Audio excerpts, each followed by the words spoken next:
السلام عليكم ورحمة الله وبركاته.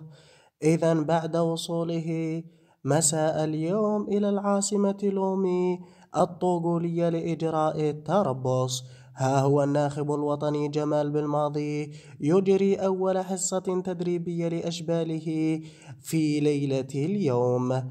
في حصة تدريبية شهدت جميع حضور اللاعبين، وعلى رأسهم عودة عوار من الإصابة الحمد لله كما يظهر في الصور.